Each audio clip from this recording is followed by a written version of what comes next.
భాగంగా మొట్టమొదటిసారి నాకు మట్టుకున్నాక మరి मेरे खता है कम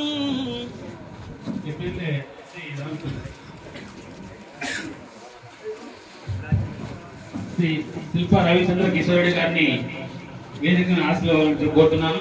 అదేగా మన ఎమ్మెల్సీ ఈషా భాష గారిని కూడా మరి ఆఫీసు రెహమాన్ సార్ గారికి రావడం, అలాగే ఉర్దూ మరి వచ్చేసి డెవలప్మెంట్ కోసం వారు చేసినటువంటి సేవా కార్యక్రమం గుర్తించి జమాన్ సార్ గారికి రావడం మరి చాలా అభినందించదగ్గ విషయం.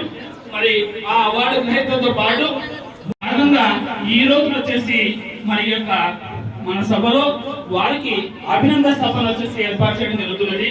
దీనికి ముఖ్య అతిథులుగా పెద్దలు మన నంద్యాల శాసనసభ్యులు మరి యువకిషోరం మన శిల్ప రవీంద్ర వచ్చేసి ఇక్కడ రావడం జరిగింది అని చెప్పి ఈ సందర్భంగా మీకు తెలియజేస్తూ మరి ఈ యొక్క కార్యక్రమాన్ని వచ్చేసి ముందుగా మరి ప్లీజ్ సార్ టైం లేదు మనకందరూ తెలుసు నవంబర్ 11 మన యొక్క నేషనల్ ఎడ్యుకేషన్ డే.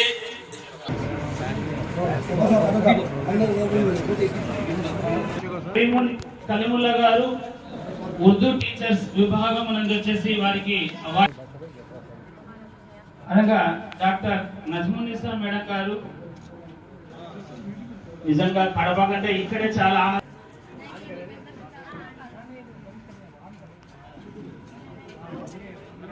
నిజంగా మిమ్మల్ని అందరినీ కూడా చూసి నంద్యాల గర్వపడుతుంది. నంద్యాల నియోజకవర్గ ప్రజలందరూ కూడా మాకు చాలా సంతోషం. నలుగురికి అవార్డులు రావడం అనేది ఇది ఒక చారిత్రాత్మకమైన ఘట్టం. చాలా రోజుల నుంచి, ఎందుకంటే జమాన్ సార్కి ఎప్పుడైనా నజీబుల్ రెహమాన్ సార్ కూడా పెద్దలు సొంత బిడ్డలాగా చూసుకొని ఏదైనా ఎప్పుడు కూడా వాళ్ళ ఆశీర్వాదం ఇస్తూ ఉంటారు.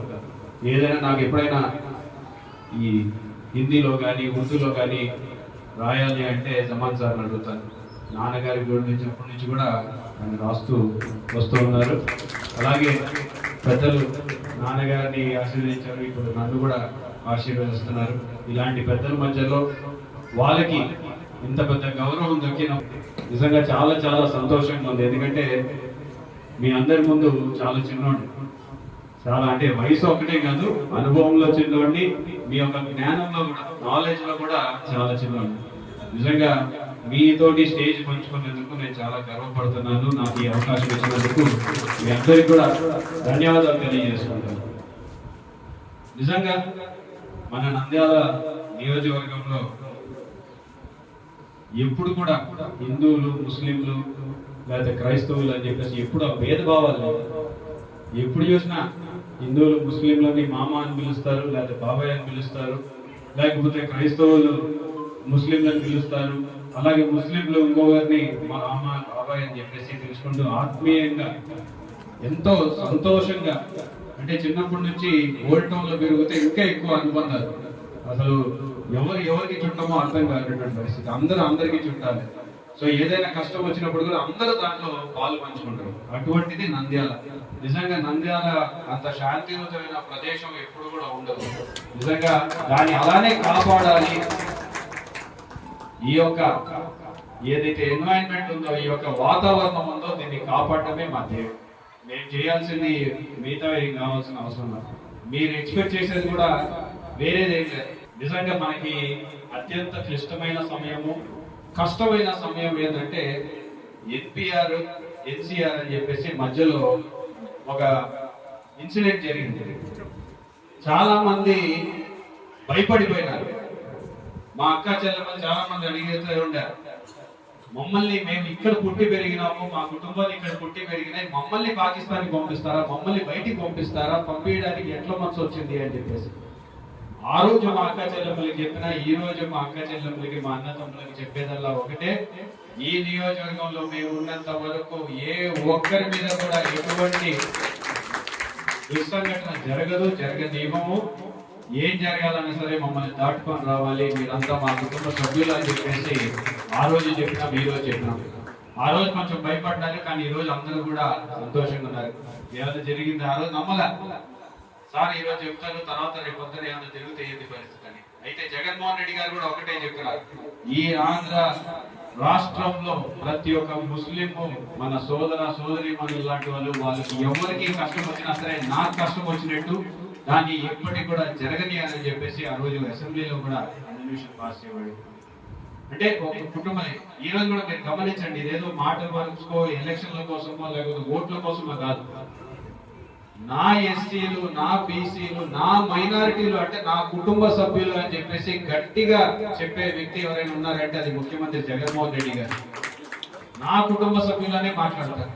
లైఫ్ అచీవ్మెంట్ అవార్డు గ్రహీతలైనప్పటికీ వాళ్ళందరికీ నమస్కారం. ఉర్దూ గురించి